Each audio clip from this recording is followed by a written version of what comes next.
26절에서 35절까지입니다. 요한복음 6장 26절에서 35절까지 우리 함께 합독하시겠습니다. 예수께서 그들에게 대답하셨다. 내가 진정으로 진정으로 너희에게 말한다. 너희가 나를 찾는 것은 표징을 보았기 때문이 아니라 빵을 먹고 배가 불렀기 때문이다. 너희는 썩어 없어질 양식을 얻으려고 일하지 말고 영생에 이르도록 남아 있을 양식을 얻으려고 일하여라. 이 양식은 인자가 너희에게 줄 것이다. 아버지 하나님께서 인자를 인정하셨기 때문이다. 그들이 예수께 물었다. 우리가 무엇을 하여야 하나님의 일을 하는 것이 됩니까? 예수께서 그들에게 대답하셨다. 하나님께서 보내신 일을 믿는 것이 곧 하나님의 일이다. 그들은 다시 물었다. 우리에게 무슨 표징을 행하셔서 우리로 하여금 보고 당신을 믿게 하시겠습니까? 당신이 하시는 일이 무엇입니까? 그는 하늘에서 빵을 내려서 그들에게 먹게 하셨다 한 성경 말씀대로 우리 조상들은 광야에서 만나를 먹었습니다. 예수께서 그들에게 대답하셨다. 내가 진정으로 진정으로 너희에게 말한다. 하늘에서 너희에게 빵을 모세가 아니다. 하늘에서 참빵을 너희에게 주시는 분은 내 아버지시다. 하나님의 빵은 하늘에서 내려와 세상에 생명을 주는 것이다. 그들은 예수께 말하였다. 주님, 그 빵을 언제나 우리에게 주십시오. 예수께서 그들에게 말씀하셨다.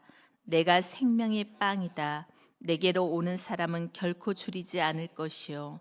나를 믿는 사람은 다시는 목마르지 않을 것이다. 아멘. 우리는 살면서 왜라고 질문해야 할 순간들이 많이 있습니다. 고기를 먹기 어려웠던 집에 어느 날 갑자기 고기 반찬이 올라왔습니다. 아이는 그냥 고기다 하고 기뻐하며 먹고 끝낼 수가 있습니다. 그러나 한 번 더 물을 수도 있습니다. 왜 오늘은 고기가 있지? 오늘 우리 집에 무슨 일이 있었을까? 그 질문을 하면요, 보이지 않던 것이 보일 수가 있습니다. 아버지가 야간 근무를 더 하셨을 수도 있습니다. 어머니가 밤을 새워서 일하셨을 수도 있습니다. 누군가의 도움이나 선물이 있었을 수도 있었습니다. 그 사실 아는 것과 모르는 것은 많은 차이가 있습니다. 단순히 배부른 것과 그 고기 뒤에 담긴 사랑을 깨닫는 것은 완전히 다릅니다. 오늘 본문이 바로 그런 말씀입니다. 우리는 오늘 본문을 통해서요, 하나님께서 우리에게 주시는 교훈을 보기를 원합니다. 이 말씀은 단순히 오래전 5천 명을 먹이신 기적의 이야기가 아닙니다. 오늘 우리의 삶을 향해서 주시는 하나님의 말씀입니다. 하나님은 이 사건을 통해서 우리에게 무엇을 깨달아야 하는지, 또 무엇을 놓치지 말아야 하는지를 우리에게 말씀하십니다.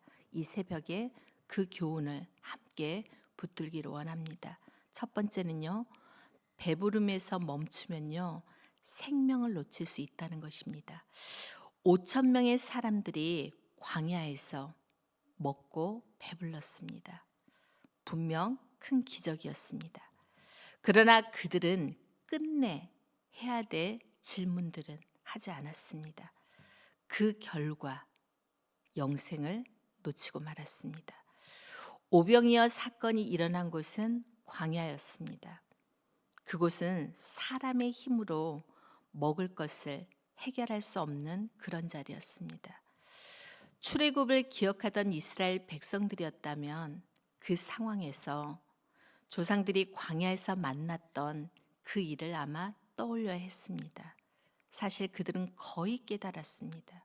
그래서 예수님을 향해서 그들은 말합니다.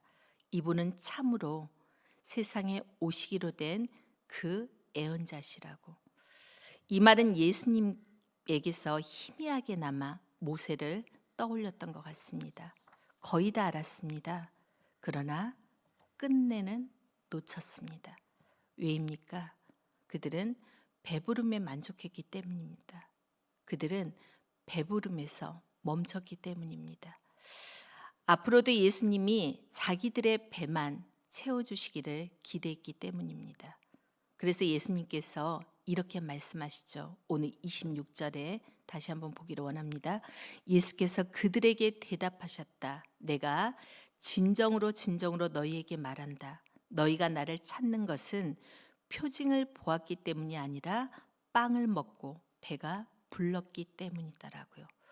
주님의 기적은 단순히 배를 채우는 일이 아닙니다. 깨닫게 하기 위한 표징입니다. 우리의 삶도 마찬가지입니다. 기도가 응답될 때, 우리의 필요가 채워졌을 때, 그때 우리는 질문해야 됩니다. 왜 하나님은 나를 채워주셨을까? 왜 하나님은 나에게 이러한 기도 응답을 해주셨을까라고요.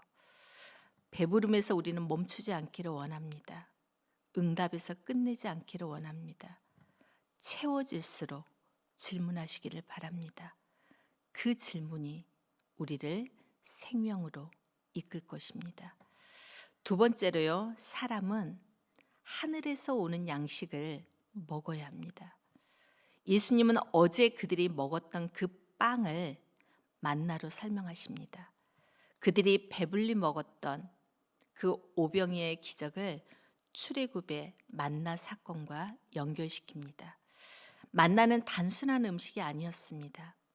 우리가 너무나도 잘 알듯이 하늘에서 내려온 음식이었습니다. 사람의 능력으로는 결코 얻을 수 없는 음식이었습니다. 씨를 뿌려서 거둔 것도 아니고요. 우리가 땀을 열심히 흘려서 만들어낸 것도 아니었습니다. 오직 하나님만이 내려주셔야만 얻을 수 있는 양식이었습니다. 그리고 중요한 특징이 하나 있었죠. 매일 필요한 만큼만 거두게 하셨습니다. 내일을 염려해서 쌓아두면요, 썩어버렸습니다. 왜 하나님은 그렇게 하셨을까요?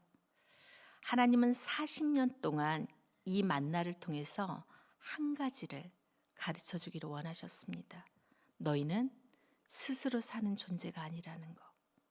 너희는 하늘에서 오는 그 양식을 먹어야 사는 존재라는 것을요. 다시 말해서 너희는 너희 능력 밖에서 오는 그것을 먹어야만 사는 존재라는 것을 우리들에게, 이스라엘 백성들에게 가르쳐 주기를 원했던 것입니다. 이 사실은 하나님은 광야에서 철저히 가르치셨습니다. 광야는 어떤 곳일까요? 인간의 한계를 맞닥뜨릴 수 있는 그런 곳입니다. 먹을 것도 마실 것도 의지할 것도 없는 곳이 바로 광야입니다. 그래서 광야는 두렵기도 합니다. 동시에 하나님을 깊이 깊이 경험할 수 있는 그러한 장소이기도 합니다. 우리의 인생도 광야 같습니다. 겉으로는 도시 한복판에 살고 있습니다. 직장도 있고요. 우리는 통장도 있습니다. 계획이 있는 것 같지만 실상 우리는 하나님의 은혜 없이는 단 하루도 살 수 없는 그러한 존재입니다. 숨 쉬는 것, 건강한 것, 사고 없이 하루를 지내는 것, 믿음을 지키는 것, 가정이 무너지지 않는 것, 이 모든 것이 하늘에서 내려오는 만나와 같습니다. 이 사실은 출애굽 때만의 이야기가 아닙니다. 오늘 우리에게도 동일하게 적용되는 진리입니다. 그래서 예수님은 분명히 오늘 말씀에서 말씀하십니다. 27절입니다. 너희는 썩어 없어질 양식을 얻으려고 일하지 말고 영생에 이르도록 남아있을 양식을 얻으려고 일하여라. 이 양식은 인자가 너희에게 줄 것이다. 아버지 하나님께서 인자를 인정하셨기 때문이다 라고 말씀하십니다. 그런데 사람들은 또 묻습니다. 28절이죠. 우리가 무엇을 하여야 하나님의 일을 하는 것이 됩니까? 라고 묻습니다. 우리는 이 질문이 아주 익숙하죠. 무엇을 해야 합니까? 얼마나 해야 합니까? 어떤 기준을 채워야 합니까? 라고 묻습니다. 그러나 예수님의 대답은요, 놀랍도록 단순합니다. 29절에 나와 있죠. 하나님께서 보내신 일을 믿는 것이 곧 하나님의 일이다라고 말씀하십니다. 하나님의 일은 많은 것을 하는 것이 아니라 올바른 대상을 믿는 것이 바로 하나님의 일이라고 말씀하십니다. 그리고 예수님은 분명히 선포하시죠. 우리가 읽었던 마지막 절에요. 35절입니다. 내가 생명의 빵이다. 내게로 오는 사람은 결코 줄이지 않을 것이요 나를 믿는 사람은 다시는 목마르지 않을 것이다 라고 선포합니다. 예수님은 비유로만 말씀하신 것이 아닙니다. 상징적인 위로의 말이 아닙니다. 예수님은 우리가 먹지 않으면 죽는 참된 생명의 양식으로 이 땅 가운데 오셨습니다. 육의 양식은 하루를 버티게 합니다. 그러나 예수님은 우리들의 영혼을 살린 것입니다. 육의 빵은 다시 배고프게 합니다. 그러나 예수님은 우리들에게 영원한 만족을 주십니다. 오늘 우리는 무엇을 위해서 그렇게 분주하게 생활하고 계십니까? 썩을 양식입니까? 아니면 인정입니까? 성공입니까? 물론 그것들이 전혀 필요 없다는 말은 아닙니다. 그러나 그것이 우리의 생명이 되어서는 안 된다는 것입니다. 만나를 쌓아두면 썩어버린 것처럼 세상의 양식을 붙들고 생명이라 여길 때 우리에게 찾아오는 것은 공허함입니다. 우리의 진짜 생명은 주님이십니다. 우리의 진짜 양식은 주님이십니다. 우리의 진짜 만족은 주님밖에 없습니다.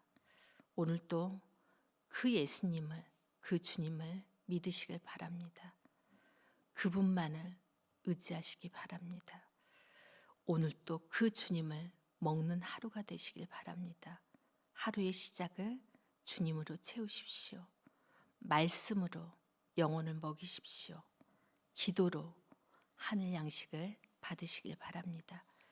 예수님만이 우리의 생명임을 붙드는 하루, 썩을 양식이 아니라 영원한 생명을 붙드는 그런 하루, 광야 같은 세상 속에서도 하늘 양식으로 버텨내는 그런 하루가 되시기를 주님의 이름으로 축복합니다. 마지막으로는요, 채워질 때가 가장 중요한 질문의 순간이라는 사실입니다. 우리가 생명을 놓치는 순간은 부족할 때가 아니라요, 오히려 채워질 때일 수 있습니다. 5,000명은 배불렀습니다. 그러나 그들은 생명의 떡을 놓쳤습니다. 그래서 우리는 물어야 합니다. 예수님, 제가 무엇을 먹고 있습니까? 예수님을 먹는다는 것은요, 거창한 행동이 아닙니다. 아무것도 안 되는 날에도 위로가, 하나도 되지 않는 날에도요, 주님 앞에 나아가 그냥 고백하는 것입니다. 주님이 나의 생명이십니다라고요. 그 고백이 생명의 떡을 먹는 신앙입니다. 삶이 무너져도 예수님은 빼앗기지 않습니다. 그 생명이 우리 안에 있기 때문입니다.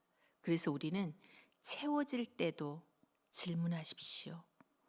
무너질 때도 주님께 나오십시오. 오직 예수님만이 우리를 살게 하시는 생명입니다. 고기를 먹기 어려웠던 그 집에 고기가 올라온 날, 왜라고 물었다면 자식에 대한 부모의 사랑을 아마 더 깊이 알 수 있었을 것입니다. 오늘 하나님은 우리에게 물으십니다. 진정으로 너를 채우는 존재가 무엇이냐고요. 아무것도 안 되는 날에도, 모든 것이 채워지는 날에도 주님만을 바라보시기를 원합니다. 오직 주님만이 우리를 채우시고요, 우리를 살게 하시는 생명임을 확신하는 이 새벽이 되기를 주님의 이름으로 축복합니다. 우리 함께 기도하기를 원합니다.